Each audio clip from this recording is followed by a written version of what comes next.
really know what we are setting out to accomplish today.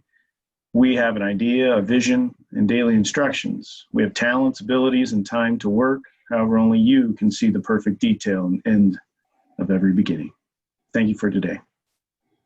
Amen. Amen. Thank you very much, Justin. Well, this is the time we've all been waiting for. Doug, your patriotic song of the day. I decided to choose one of the great patriotic songs with deep roots in American history, Take Me Out to the Ball Game. I knew Jay would like that.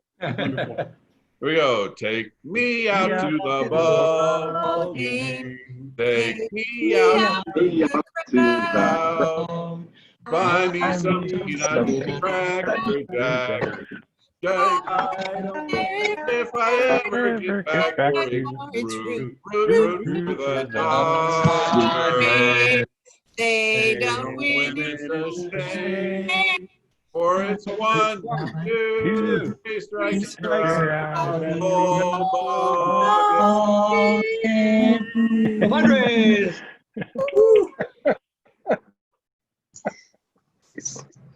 Great job. This is the time where I just remind everyone that we are recording the meetings. So if you're picking your nose, it might be public to, once it gets posted. So just be on your best behavior.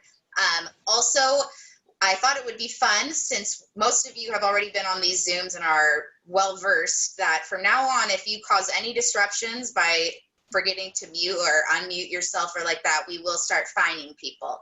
So make sure you know how to mute and unmute. If you cause any sort of distraction through Mike Boland's year, I will be fining you. So if you don't what's she saying? I can't hear. Is my video video coming through? What I can't hear. Fine right there. Big fine. All right. But yeah, so if everyone can just make sure they do know how to mute and unmute themselves, that would be great. And back to you, Mike. Thank you very much, Karina, for everything you do, and welcome all of the members. I am very honored to be your president for this year. I especially want to thank Judy again. I cannot thank her enough for the wonderful work she did, bringing us through this last year. Really awesome job, Judy. Please, everybody, welcome me in a round of applause to Judy. Thanks. For sure. I didn't do it alone. Yeah. That's for sure. Oh, you're awesome. You're awesome. I mean, you finished up an incredible 100 years, and now I'm just really looking forward to our, second century of giving, is what I'd like to dub it. The second century of giving. And it's really incredible that this club has that kind of provenance to bring to the San Diego and Northern Baja California community. We're entering in a trepidatious time as far as, where the world is concerned, but children need us more than ever. And this club is uniquely positioned to provide that support to our local area. And I'm really excited for our city. As we know, we're going to take on the Dodgers on our quest to get a World Series ring. And so today, just really looking forward to our Kiwanis Club in our city. So thank you. Judy, you've put on an incredible program here today. And thank you very much for lining up the food. I'm going to start indulging right now. And I would encourage everyone else who hasn't already begun eating. And if you would be so kind as to introduce Lauren in the program, I'd appreciate it, Judy. Thank you. Okay. So we're going to start with the program right at the top.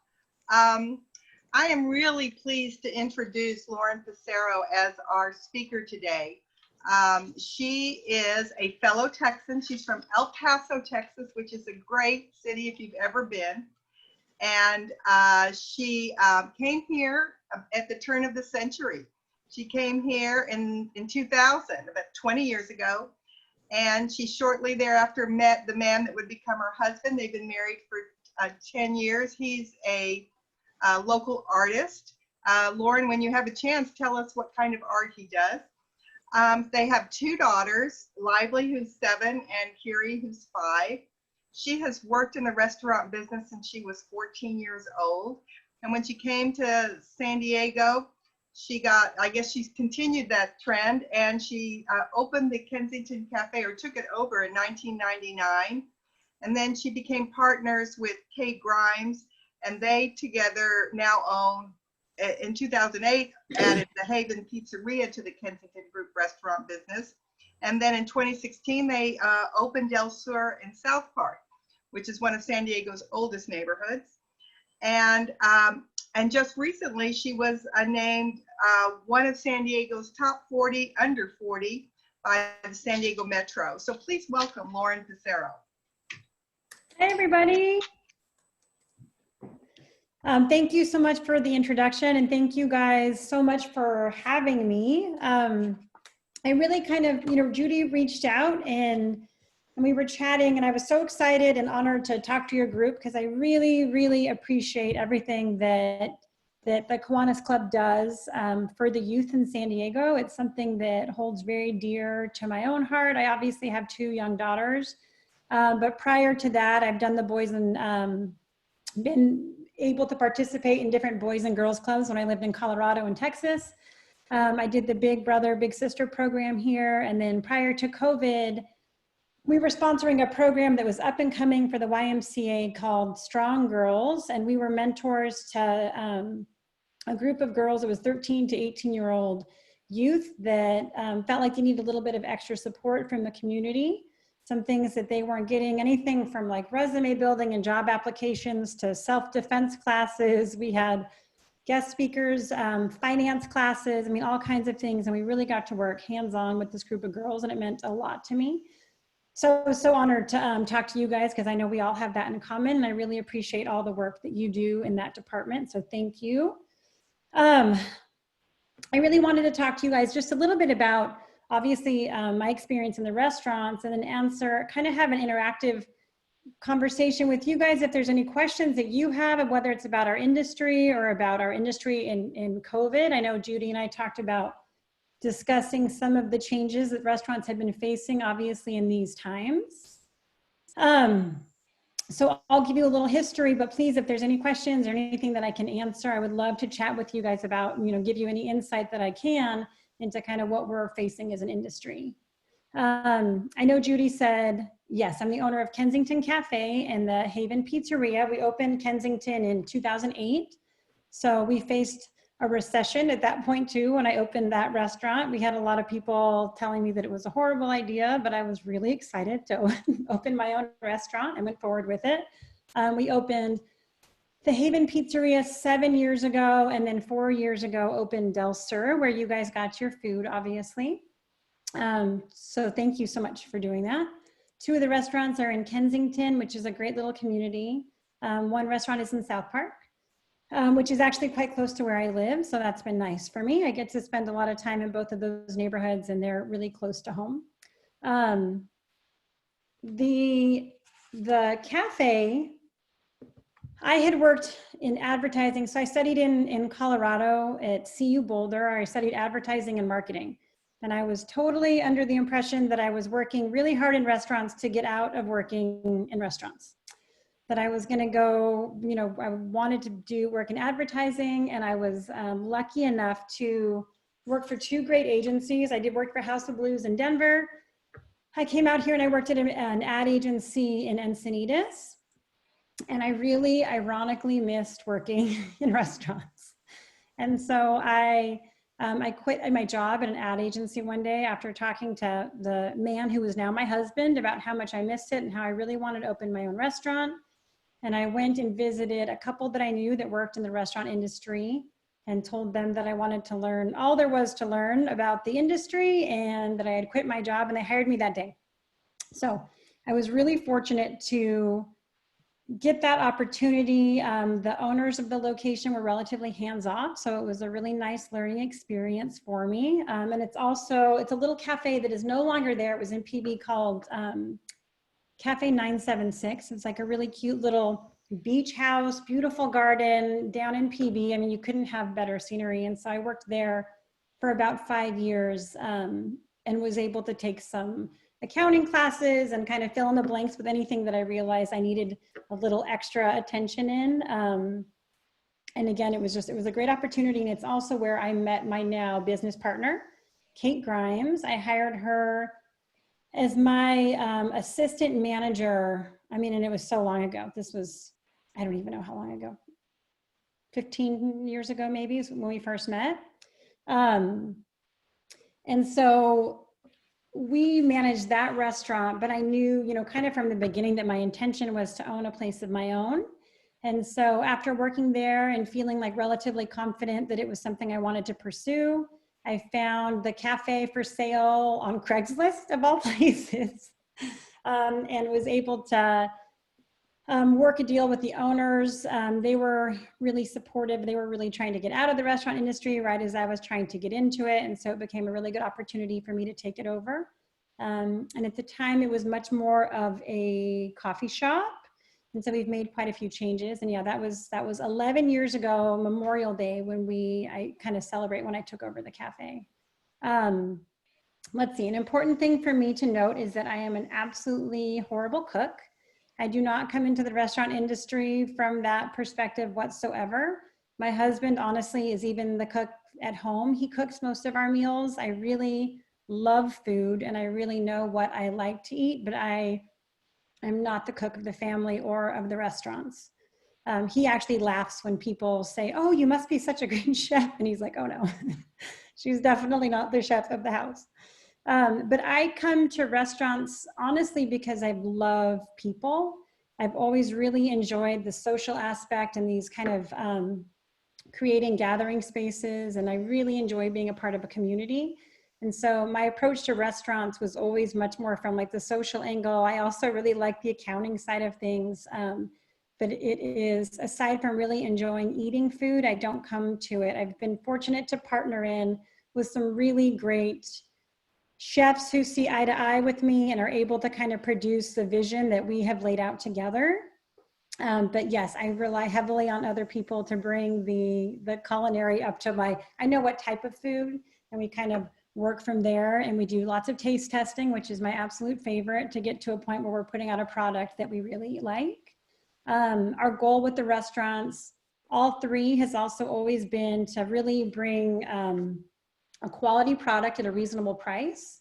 So we're not high-end restaurants. We are not like the fanciest place in town, but we really strive to bring quality ingredients. We use local ingredients whenever possible. We make everything, sauces, you know, dressings, everything in-house. And we really kind of focus on creating a welcoming, warm environment for our customers. And that's really something that has been important to me and has served us really well in neighborhoods like Kensington, where there's such a strong sense of community. So we have that kind of in common with all three of our restaurants, really striving to have this like home away from home feel for those people who come in. Kensington is unique where we have regulars like I have never even seen regulars. We have people who come in twice a day. When we were open pre-COVID, obviously with more extended hours, we would have people come in for coffee and then come back for lunch and then come back for dessert. So I mean, we had regulars that we're so fortunate to have, and they've really encouraged us to continue to build the community and work in the restaurant industry.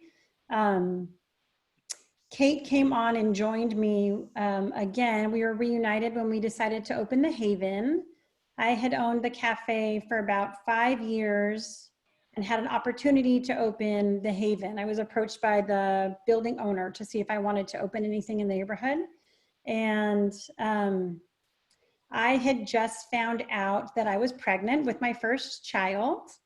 And I still, for some reason, was not able to walk away from the opportunity. And so I called Kate, who I had worked with years before. And she had been working in the meantime for Sammy's Wood Fire Pizza for many years. And I said, I really want to open a pizza restaurant. I want you to come work with me.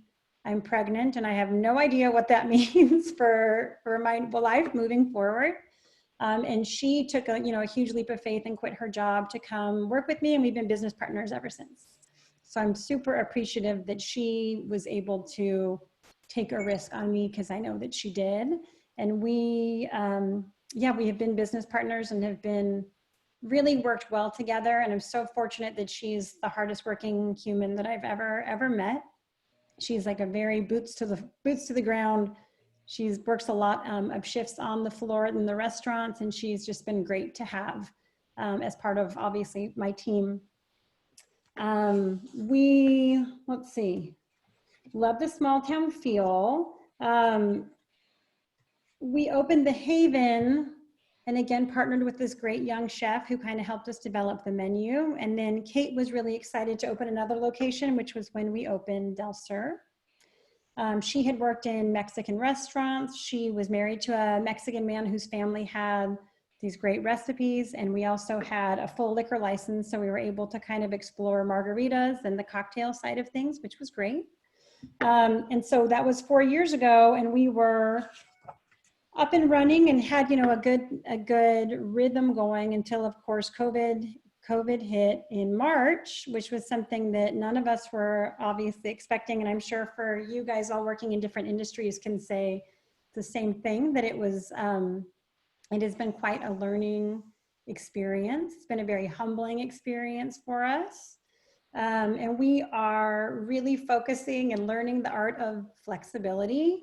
And how that applies to us moving forward. You know, I was able to speak to some of the ladies before the meeting started, and I know that we're switching gears now to become, you know, a bit more long-sighted about the, you know, instead of, we're trying now to succeed in the new environment for the next year, as opposed to kind of switching out of survival mode.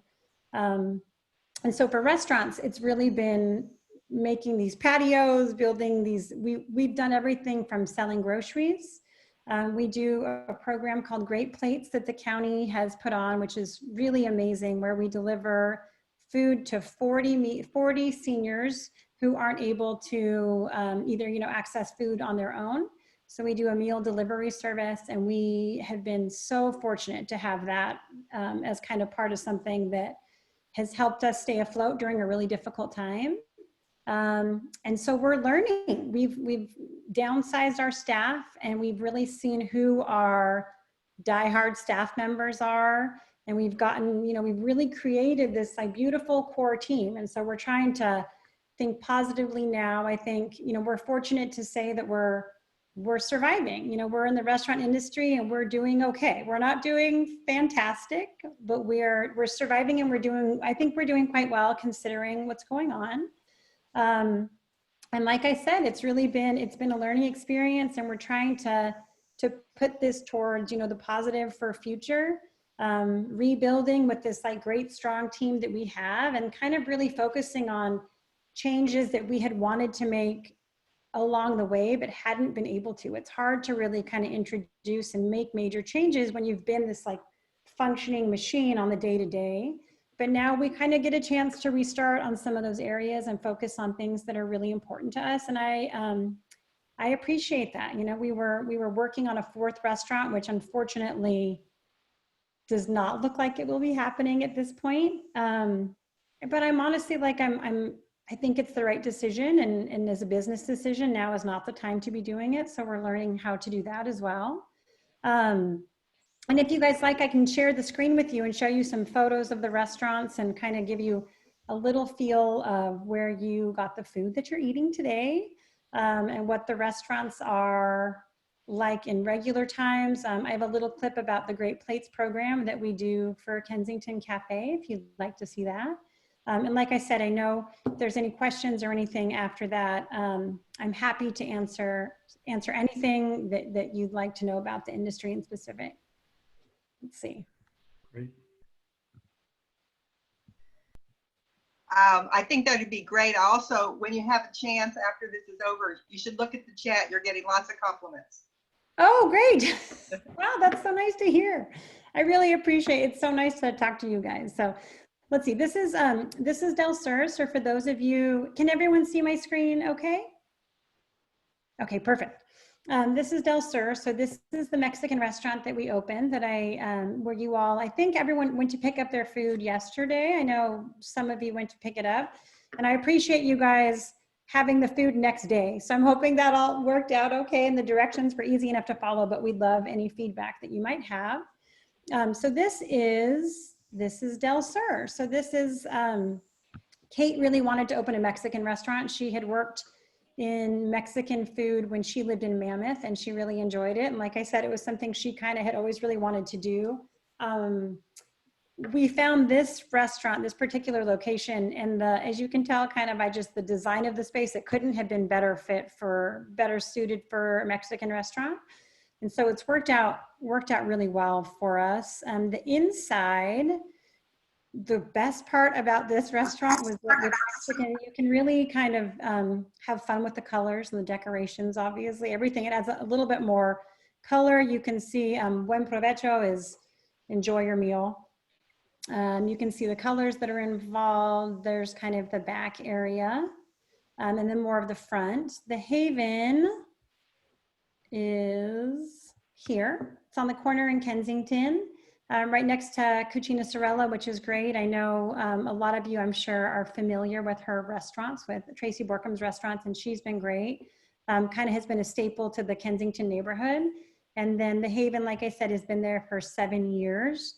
My husband initially did a large piece of art that went on this wall. I know he mentioned he's an artist, and he is. His name's Kelsey Brooks. He's a local artist that works with acrylic on canvas, although he does all kinds of different stuff. And so he volunteered to make a painting the first few years, and then he sold the painting off the wall in the restaurant. So it was a good opportunity for him, but we had to find something to fill the space. This is a little video about the cafe. It's like very, very short, but you can kind of get a feel for the neighborhood. So I'm going to play that for you too.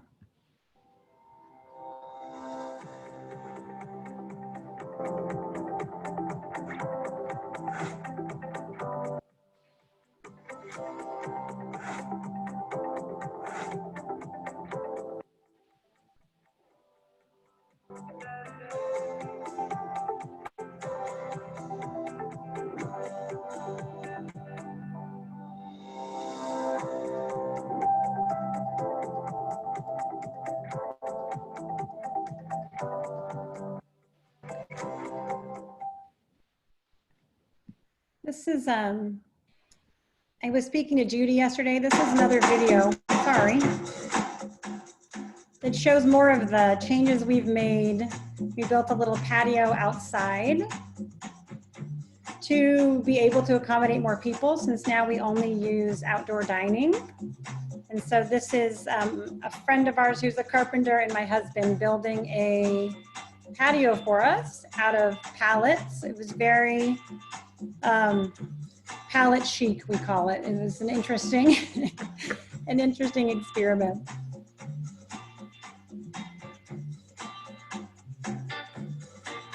We have a question.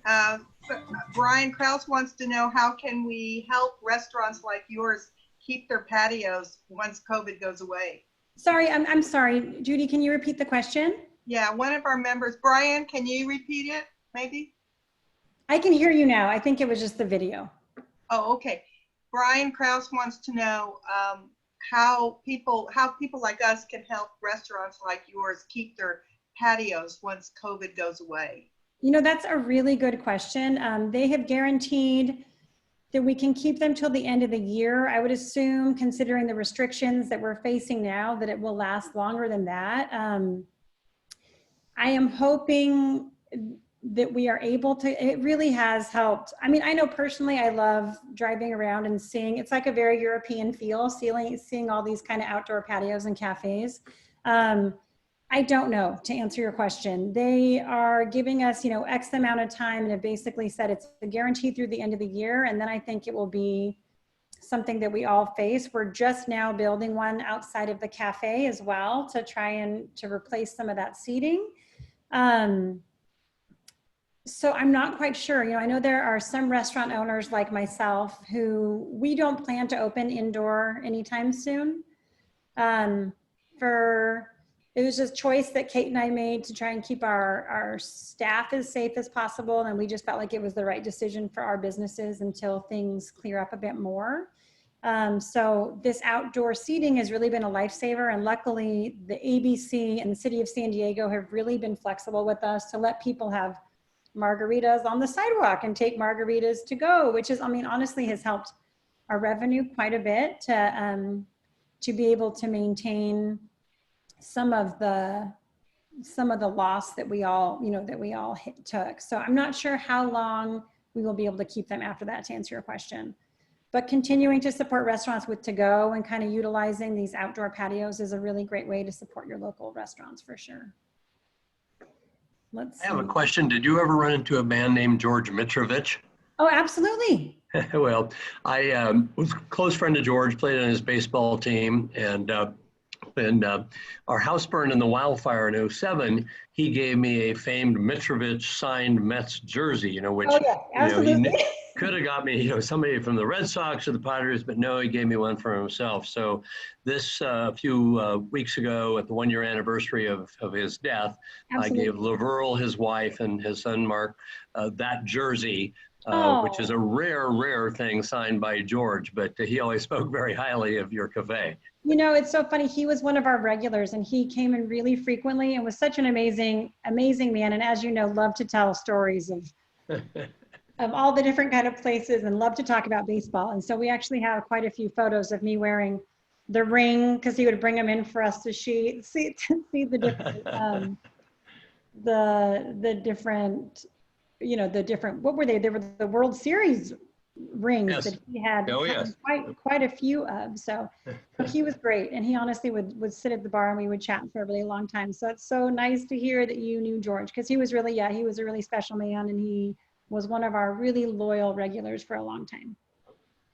Yeah, that's so great. Do you guys have any questions? I mean, can we open it up to see if anyone has any questions for us? I do. Hi. I have a question. Hi, Lauren. Gordon Borner from U.S. Bank. Hi, Gordon. I have to ask the question. 2009, we're in the middle of just the most bizarre financial situation that we'd seen in ages. And you're on Memorial Day trolling on Craigslist. Were you looking for a restaurant? I was 100% looking for a restaurant. Wow. So it was 2008 and I had been working at this, as I told you guys, Cafe 976. And I just knew that I really wanted to own my own restaurant. That restaurant was a great opportunity for me, but I knew that partnering in was not something that was an option or probably my best interest in that location. And I really wanted to try and do something on my own. And I had talked to like restaurant brokers. We had people looking for different things. And it was just so funny that like I happened to be on Craigslist. I don't even remember what I was looking for when I saw the cafe was for sale. It was called San Diego Coffee, Tea, and Spice in Kensington at the time. And I think it was probably the 5th version of a cafe. The cafe had been there for 30 years, prior to me owning it in some version of what it was. And I went and I looked at the space and they were asking way too much money and I had none. I was like kind of fed the impression that as like a young female with good credit and experience that I was gonna have an easy time getting a loan. But in 2008, as you can imagine, there was no easy time getting a loan. And so they actually carried a portion of the loan for me, which was amazing because they were really desperate to get out of the industry. People either love working in restaurants or they learn quickly that they do not love working in restaurants. And so they wanted out and I wanted in, and it was just like such, I'm constantly thankful that it was really lucky. I mean, there's like so much of it in all of our lives, like some things just really kind of line up. And I was really lucky to have stumbled on Craigslist and to find people who were willing to help me, take that next step. But yes, I was looking for a restaurant. What a great meant to be story. Totally. For you personally and for the community in the region. That's great. It's been really great. But no, I was, and I had so many people that were like, this is not the time to start any business. Like, not to mention, I think the failure rate of restaurants, it's like, in the 90%. It's not an easy industry. But I really loved it. I really did. I knew that I was willing to put the work in. And at that time, to be honest with you, like Kate, who's now my business partner, and I think so much of the reason why I knew she was the right person to partner in with, when I could barely afford to pay myself, she came to work with me just because she wanted to see what it was like to open a restaurant. You know, like we really shared this industry, and there's this interest in the industry, because so many people work in restaurants like between point A and point B. You know, they are like, you work in a restaurant while you're in school, or you work in a restaurant while you're trying to do something else. But it really is rare that you meet someone who's like, you know, when I met her, she was in business school to own a restaurant. Like she was like really trying to pursue that in particular. And so when I paid her like $10 an hour, she came to work on her days off to help me open this restaurant. And I mean, we were like waiting tables, making coffees, working in the kitchen. I mean, at that point I did it all. And things have changed quite a bit since I had kids, obviously, like, you know, and as we've continued to grow, but it's really been all of I never planned to own 3 restaurants. It was kind of like things have just grown in like a very natural way. And you know, we'll see what happens after on the other side of COVID, kind of where we're left and what happens from there. Yeah. Lauren, Mike Boland. Hi, Mike. Thank you so much for joining us today. Yeah. I said in the chat that I loved Kensington Cafe because all the way back in the mid 80s I was going there, or shortly after it opened. So oh, no way. Great job taking it to the next level. Our club, like so many other membership organizations, companies, is sort of balancing this tension between public health concerns and not wanting to stagnate. We've obviously adopted the Zoom. Are there any suggestions you might have as we start to venture out and to try to do more in public events and that sort of thing? I mean, you know, I think that Zoom has like become such a big part of all of our lives. Like even as someone who works in restaurants now, I do a lot of meetings, you know, in Zoom. I think that we are getting to a point where, like, luckily the city is working with us to create environments that are safer for the public, where we can still kind of have people meeting in smaller groups. The outdoor area and like the allowance for us to be able to extend into these outdoor areas has made a huge difference for us. Especially, you know, aside from, I know we have chosen not to open inside, but even the restaurants that are, it's like, you know, it bounces around 20% capacity, at least currently. It's not a lot of tables. And our restaurants that are all under 2,000 square feet, it's really limited even beyond that. So I would say, I mean, really just kind of finding ways to be supportive, whether you're meeting in smaller groups or doing things more outdoor, and like, you know, showing support, just like you guys did today, honestly, like, you know, getting food from a place and showing your support in that way, and then taking it into an environment where you feel safe. Because I think that's something else that we've learned is that, you know, through the pandemic, safety, everyone's standards of how they feel safe is so different. And so I think having Zoom as an option to like really let people feel comfortable in their own situation, their own home, whatever that may be, or offering, you know, opening things up where you're still supporting restaurants and getting food to go, or if you're comfortable, you know, utilizing the outdoor dining areas that people are able to build right now is really helpful as well. Great, thank you. Sure. Well, I just have one other question and comment. Your sauces are amazing, so I was impressed that you make all of them. The mole, I had the mole and Doug Frost had the mole, and we just both thought it was so authentic and so good. The mole is really good. I'm so glad you tried it. That's great. It was, you know, it's important to us.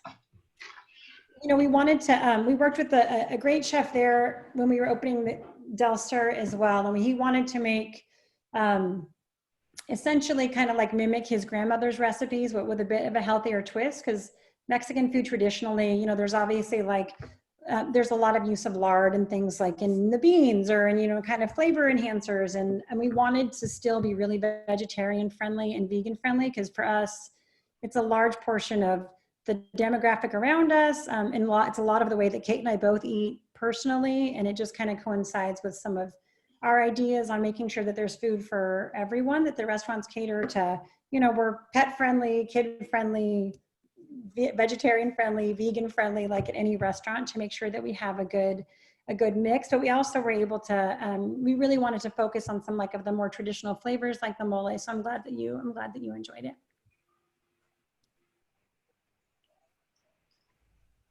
Well, we have a question from Carl. Who or what chefs or restaurants shaped your vision of eating out?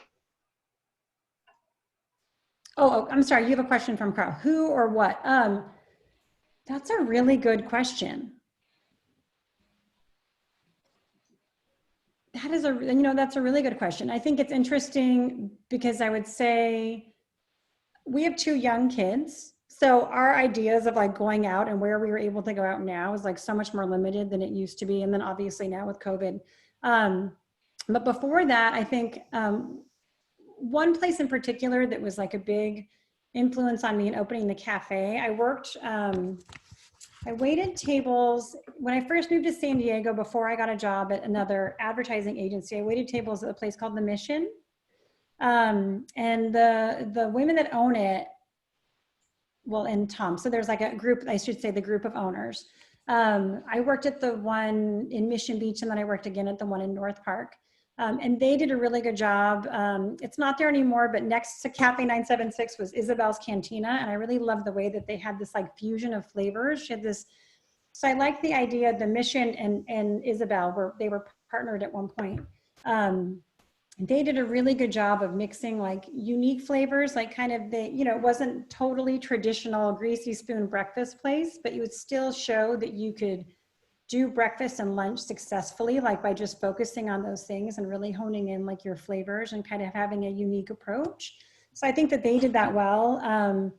And they both, like they were so great to me. I had, coincidentally, Faye and her wife Jody live in Kensington, and they were such a help when I opened the cafe, like really offered a lot of mentorship to me in terms of helping me kind of get the cafe up and running. So I really appreciate that, on a mentor perspective, but also just the food, just say kind of the food that was made there. The pizza place comes from it's very California style pizza. It's like very, it's definitely not like a traditional, we have a friend who's a great Italian chef who opened a place in North Park called Quarry Pasta. If you guys have a chance, it's fantastic. But I think our food there was really just kind of creating our own mix of what we thought was, again, like these homemade, unique flavors and kind of changing to a kind of California style. So in terms of places that influenced me, I don't know. I don't know if there are particular spots, like our new restaurant that we had been working on. We were really excited about kind of trying to do, if you guys have seen, there's Sweet Greens. They're big in New York and Los Angeles, kind of like these healthy bowls and wraps and salads and things to go. But they also work really well with the community. And so that was a kind of a big influence on what we were trying to do for our next step. But I think it's always changing for us. We go through and it definitely changes frequently. But I also really like we were eating vegan for a while, like Cafe Gratitude, seeing how they utilize different flavors.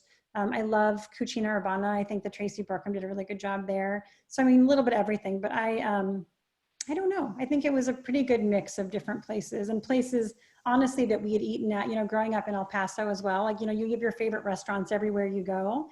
I have a friend that owns a restaurant in Sydney, Australia. He's Israeli and opened a breakfast place, and the food there was like fantastic, and it had a huge influence on us when we were opening the cafe too.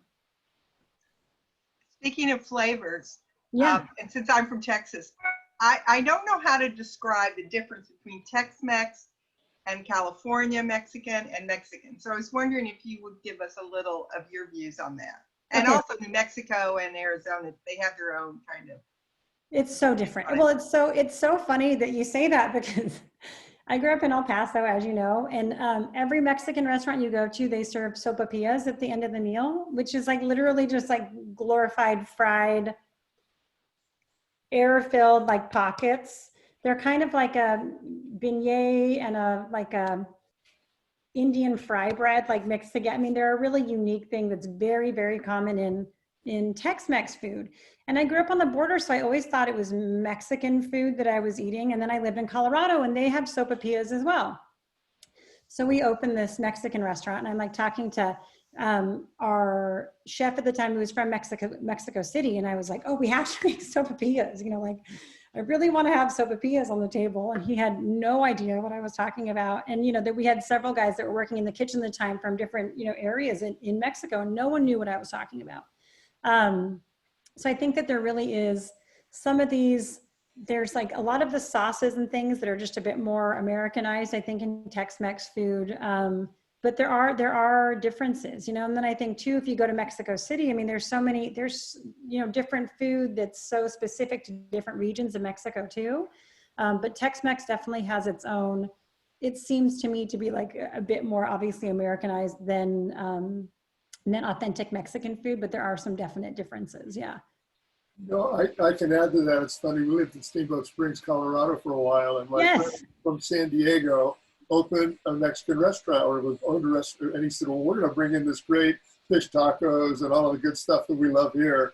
And it did not go over well at all. He had to go back to Tex-Mex. Yeah. That's the eat in Colorado. People's expectations are different. I mean, by all random luck, there's a tattoo shop right next to Del Sur, and the owners are from El Paso.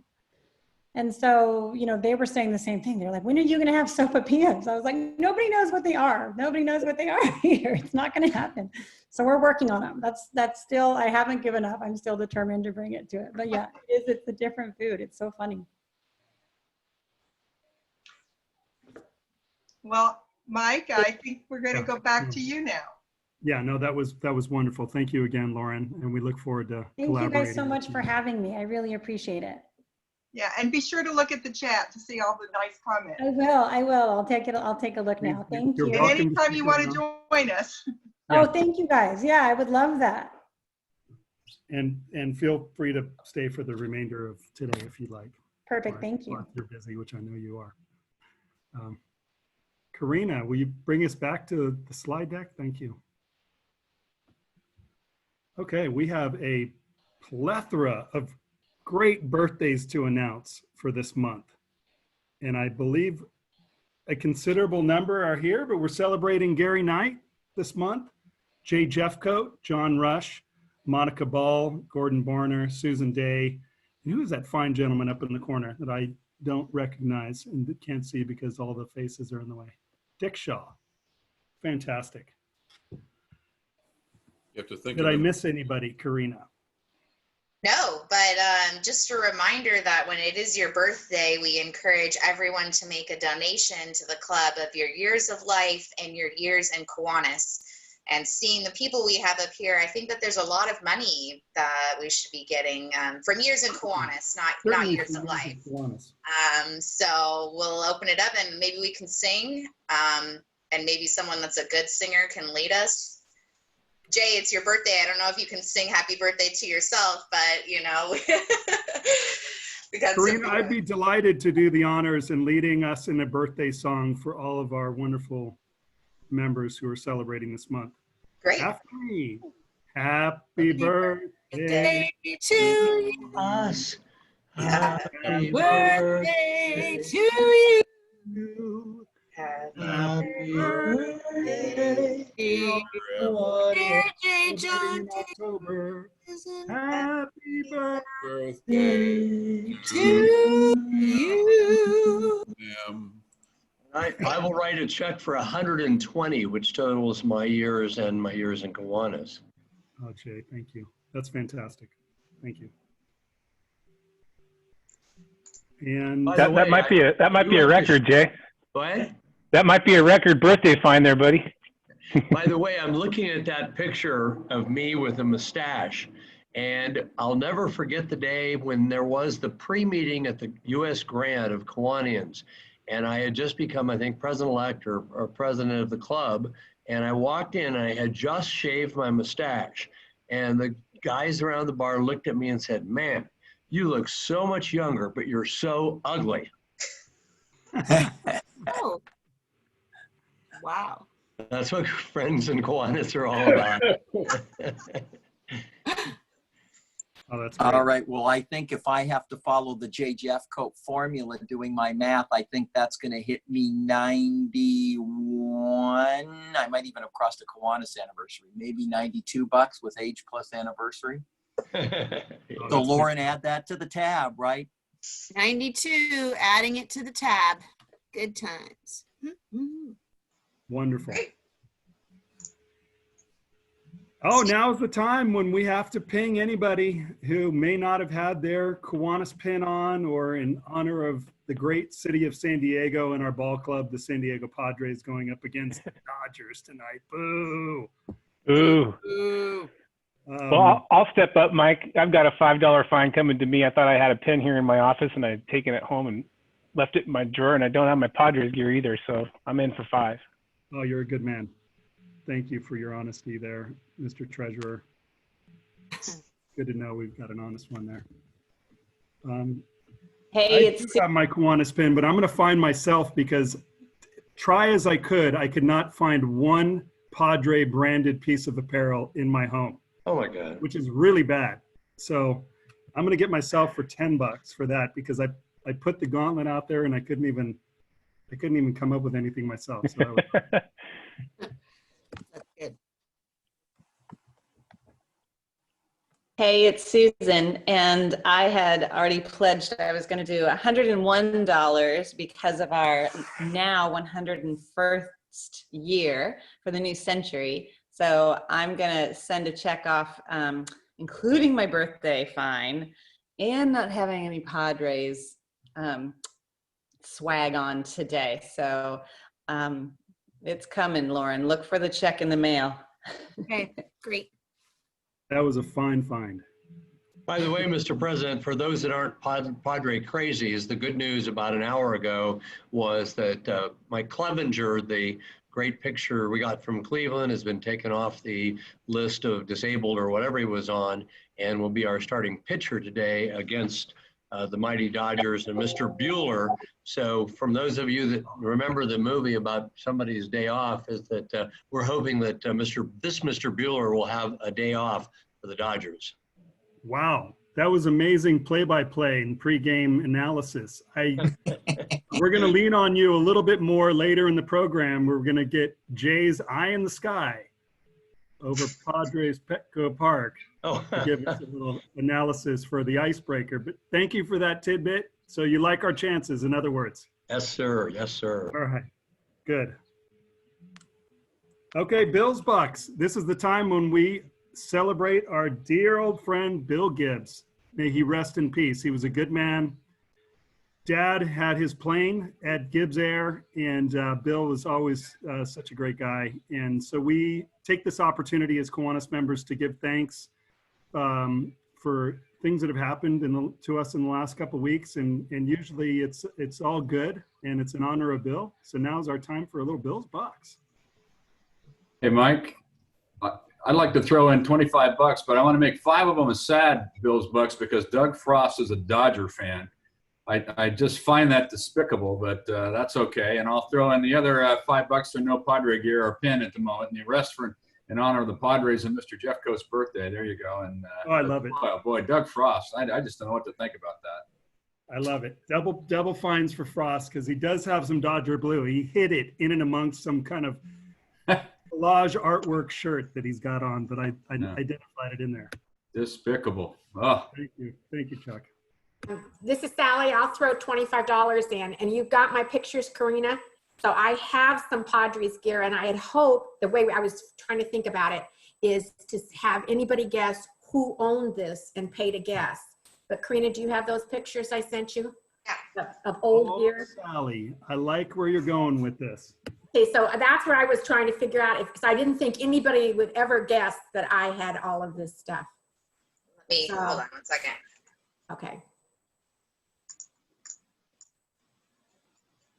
I've got boxes of these things. Jay, you might want to really look at this.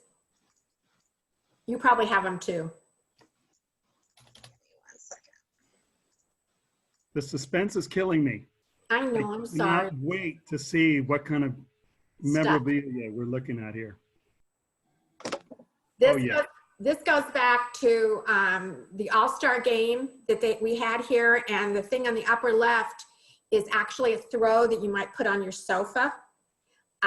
We were league champs in 1998, and then the San Diego thing I've got in my hand here, this was celebrated in the year that it was in the late 80s, early 90s. This was what you could buy in the gift shop. And then the 33,000 hit Tony Gwynn. That's a Fred McGriff bat and a Tony Gwynn bat, all signed by both of them.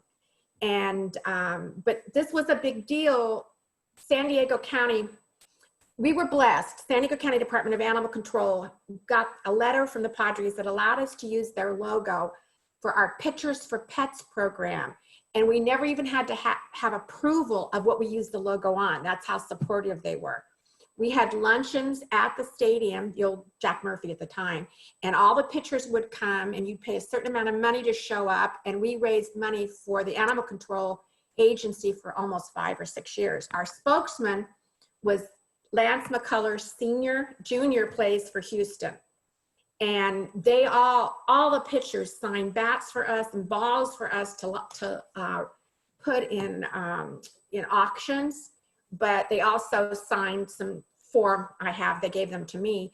And my son at age 8 threw a first pitch, ceremonial pitch out at a Padres game. And I've got the pictures of him, his name on the scoreboard. And he made it to home plate. And the catcher said, well, he won't make it, ma'am. He's too young. And I said, you better reach up high because he's never thrown from a pitcher's mound.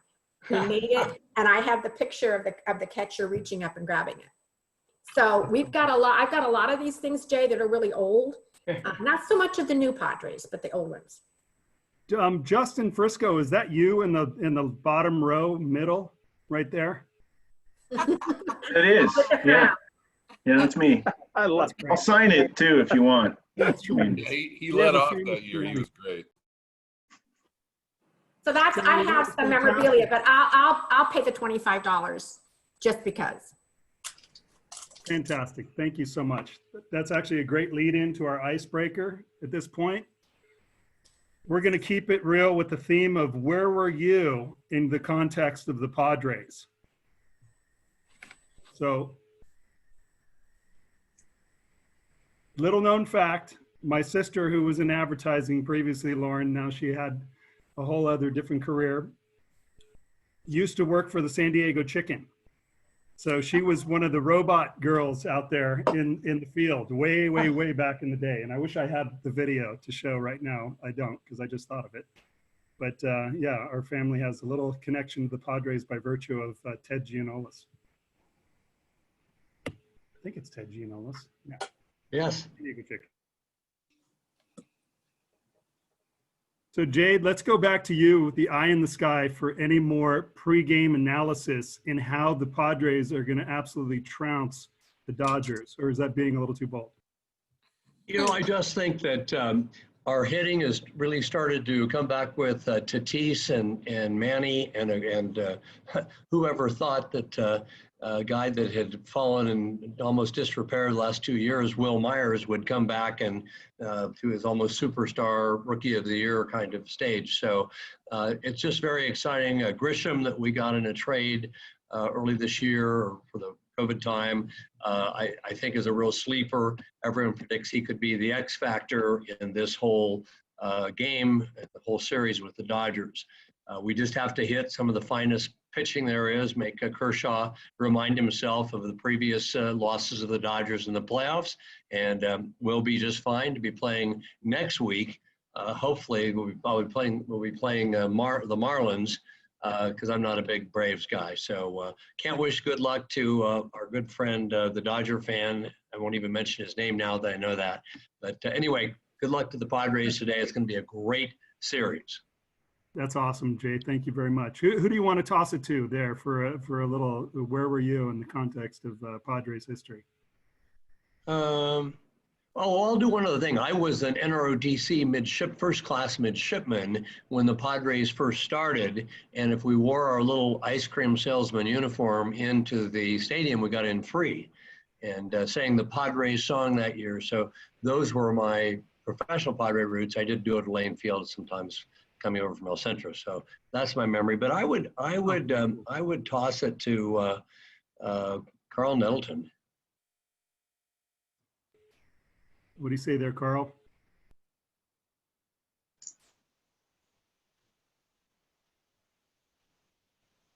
Okay, I don't think Carl realizes he's muted. Carl, we can't hear you.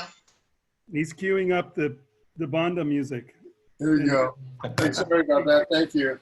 I got a couple of them. I recall in 1967 coming home from a high school baseball game. There were 4 of us in a convertible, and I think Danny Ewan was playing "Light My Fire" from the Doors, and patting his ring on the steering wheel, and we pulled up to what would become Qualcomm Stadium. It was just a big dirt hole.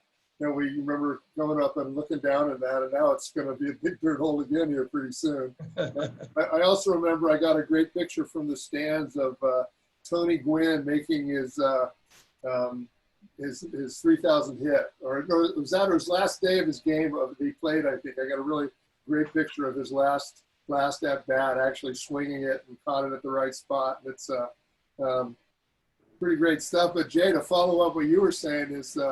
This is the first lineup we've ever had, and I think it explains Will Myers why you can't pitch around the Padres.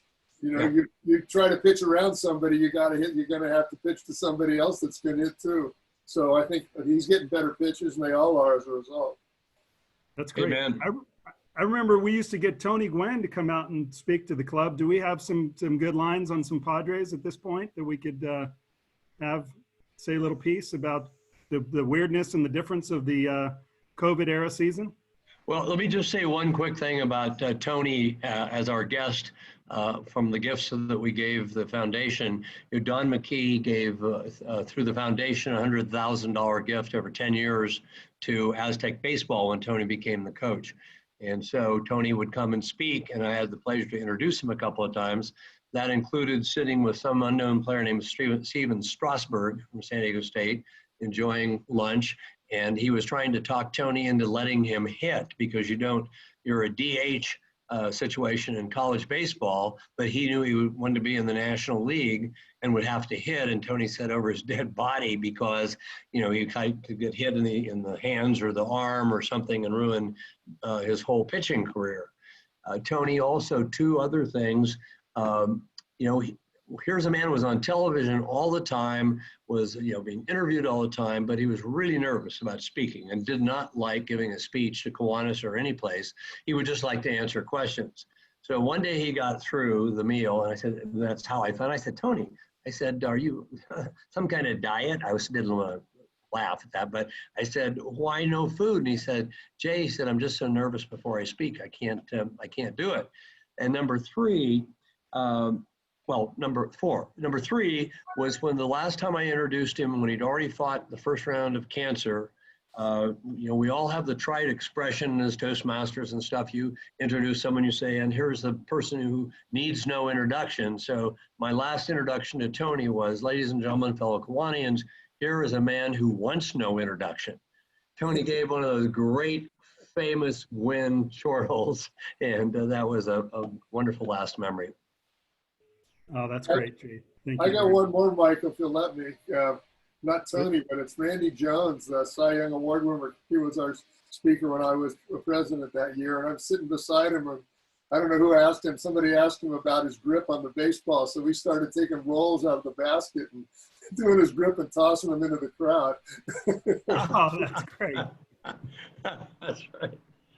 Oh, this is fun. I know we're all excited for the Padres, and even though this year has been different, they really have stepped up, and it's been great for our community to see them on a roll. So we wish them well tonight. And Karina, if you wouldn't mind, go ahead and take us through some upcomers and spin us up a little trivia, and then we'll let everybody be on their way. Yeah, I first wanted to remind everyone, if you weren't here at our club installation, also known as our KCSD Channel 4 News. It is live, and just in case you weren't there, I am going to show a little snippet of our Brian Burgundy. Oh wait, I need to make sure I have sound going. Give me 1 second. Who I have to say definitely deserves an Oscar for the performance that he gave us. I taught Lizzo everything she knows. I really don't know how to put this actually, but I'm kind of a big deal. People know me. I'm very important. I have many leather-bound books, and my apartment smells of rich mahogany. Don't act like you're not impressed. Well, so in case you missed it, we do have a Facebook page. If you haven't already liked that Facebook page, I'd really encourage everyone to do so. I will be posting a lot more on our Facebook page, and we'll be putting lots of little snippets of these videos, but it definitely made me laugh. I've watched it probably 4 or 5 times now because it's just one of my favorite things that we do. So thank you to everyone that played a huge part in it. Jay and his sports update may have been the best part of it all. So if you didn't go and watch it, I highly recommend it just for Jay's sports segment. We also made the rounds. We haven't done all of it, so I'm sorry if you haven't received your awards, but I thought everyone would like to see how happy Charlie was receiving his tablet of honor. His wife, Deb, said that it really, really made Charlie's day, and we honored him at our governor visit via Zoom, and we also honored him at our club installation luncheon. So I know, little things like this really go a long way with the members. So thank you to everyone for making it so special. And we will be sending out a membership roster next month, and just encourage anyone to reach out to our older members who, may be trapped at home, would love a phone call or just to connect. One thing I did send out is a membership survey. That would be really, really helpful for us and for planning purposes to know how people feel. If you do want to come and meet in person again, we can maybe, start to have some social distance events. But we really would like everyone to fill out that survey so we know what you're interested in and how we can move forward during this transitional time. And speaking of events, we do have some upcoming events. We are going to have a game night next Thursday. So normally the first Thursday or second Thursday would be this Thursday, but since the meeting fell this week, we're going to do, our game night next Thursday. And the game will be determined on who RSVPs. So if you are playing, please register and we'll go from there. Of course, it'll always be any team now versus Doug by himself because he's a Dodger fan. So we will just shame him year for being a Dodger fan until we maybe kick him out of the club, or we'll come up with a special thing. Can I interject there? Because I think we've been giving Doug a hard time.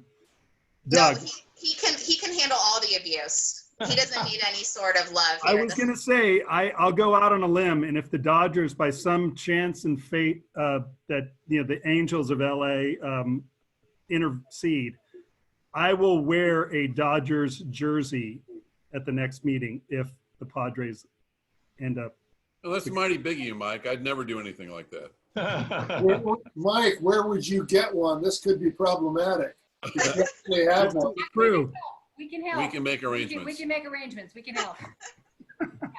I think he has one and doesn't want to fess up. No. You have to maybe if you go a little bit farther north, but I won't talk about that. Our next virtual luncheon is October 20th. It's going to be a really great program from the UCSD Burn Center. Just definitely recommend coming for the content. It'll be a great program. So Throwback Tuesday. We, for as long as we've been in existence, have tidings, which were little recaps of all of our meetings. And thankfully, our Dodger lover has been able to scan and share all of these with us. So this one that I wanted to highlight is from October 4th, 1994. It's when we were meeting at the U.S. Grant.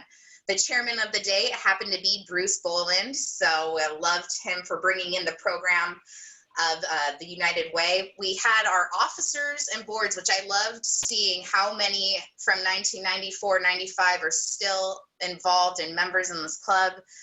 Mark McDonald, who is our Cal Neva secretary. Jay Jeffco was the immediate past president. Sally Hazard was about to be our first female president.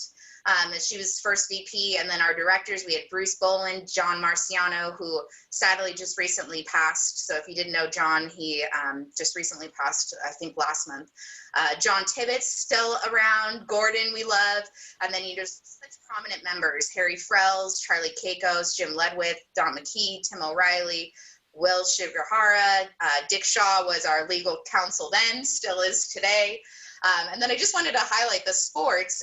Every year we went to the Holiday Bowl, and ironically, in 1994, the tickets were only $38, which amazing what the price difference is from, in recent years to then, but I just thought we'd highlight that. Also wanted to know just the robust amount of committees and teams that we had.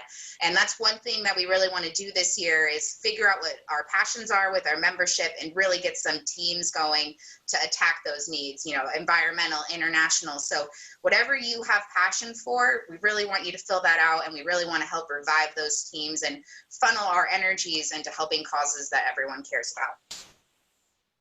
Great throwback, Karina. Thanks for mentioning Pops. A little teaser for trivia, which we already went through Sally's, but here's a real tough one, which Doug, you cannot participate because I know you already have these tattooed on your body. But how many Kiwanis objectives are there? Does anyone know? And I will make you recite them, even though technically we should all know all of these by heart. Does anyone have a guess? I have a guess. Go B. I think there's 5, and I think they're objects of Kiwanis, right? Rather than just objectives. Yeah. Yeah, you're right. Yeah. I can't, oh, there we go. Oh, there's 6, I was wrong.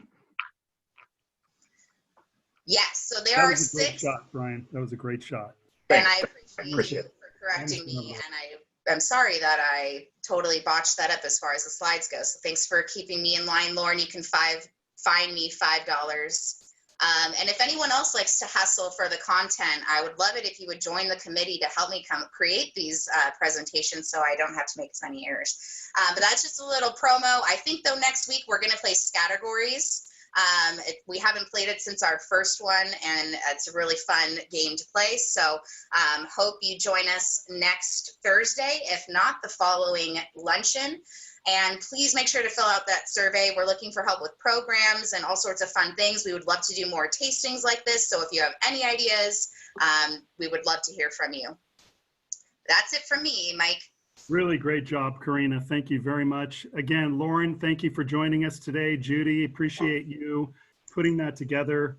Go Padres. Before we break, and just so we can revel and bask in the glory of the Padres' greatness, Gordon, are you still out there? I think Gordon had a couple tidbits he wanted to share regarding the Padres. I want to get thanks, Mike. I was just going to say, Jay brought us around the Tony Gwynn circle to the Steven Strasburg piece. So here's a quick little trivia. What is Steven Strasburg's Kevin Bacon two-step connection to the Kiwanis Club? This Kiwanis Club, our Kiwanis Club. And Anybody I'm guessing if Jay doesn't know, Chuck Day might be the one most likely to get this. Chuck, you want to try? Anybody know where Steven Strasburg's mother worked? Chuck? I do not know the answer to that question, Gordon. Oh my gosh. She was my wife Lee's boss. She was the chief clinical dietitian at Children's Hospital for a number of years while Stephen was playing Little League out in East County. And my wife Lee actually took Kathy's place as the chief clinical dietitian at Children's when Kathy quit because Stephen was traveling around. Wow. Gordon, way to bring it around full circle. There you go. And we just can't go beyond that. We'll just end it right there with that I'm going Kevin Bacon to call connection. this meeting adjourned. Thank you all. Go Padres. Dodgers. Yeah. Go Padres.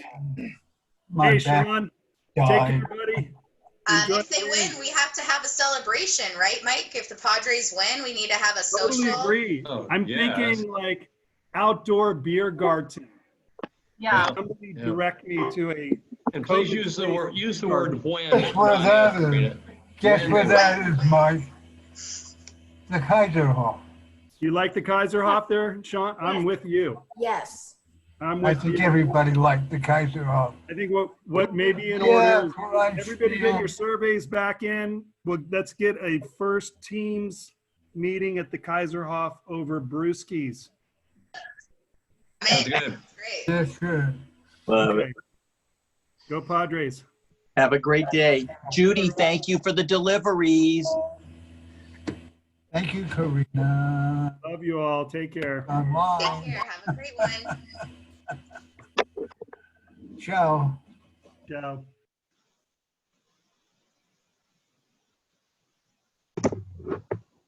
Karina, I don't know what you shared, but my internet connection, seriously, that was just a coincidence. It went out like right when you started